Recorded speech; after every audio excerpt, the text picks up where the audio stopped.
Day 7, Ad Fontes. Ad Fontes is a Latin phrase meaning to the sources, or literally to the fountains. It comes from the Vulgate version of Psalm 42:1. The Vulgate was the Latin Bible used almost exclusively in the church for 1,000 years, until men like William Tyndale and Martin Luther began to translate the Bible in the common language of the people.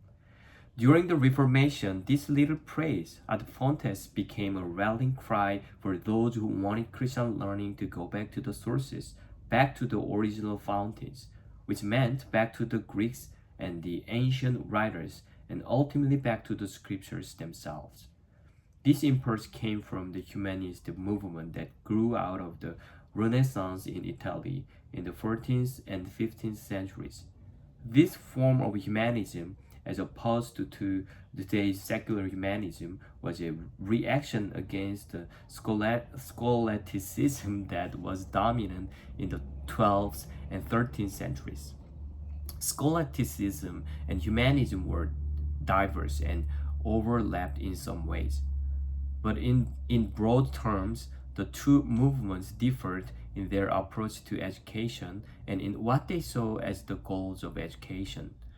The scholastic approached their subject by comparing the views of past authorities. The task was to shift through the tradition and learn to harmonize divergent viewpoints. The result was often dense intellectual inquiry and speculation. It was a method of education suited for professional lawyers, doctors, and theologians. The humanists, by contrast, wanted to be practical, edifying, and useful. They had little patience for speculation. They read classical authors in the original languages and urged the study of ancient authors, not just the commentaries on those authors. Humanism was not a set of philosophical beliefs, but a set of intellectual interests, specifically about the value of classical antiquity. It gets this name partially because of a renewed emphasis on the human person, but mostly because of its insistence on studying the humanities, which was the general term for the study of history, grammar, rhetoric, poetry, and moral philosophy.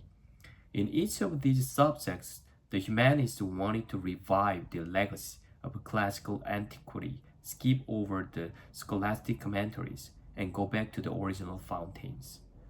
The humanist movement was not without its weakness. At its worst, leading humanists were concerned about what was helpful over what was true, and could give priority to good living and civic usefulness over doctrinal defense. And yet humanism laid the groundwork for some of the most important advances of the Reformation. Influenced by humanists like Erasmus of Rotterdam and Jacques Etaples, the reformers emphasized close attention to texts, prioritized education for the laity, and sought a practical combination of head and heart.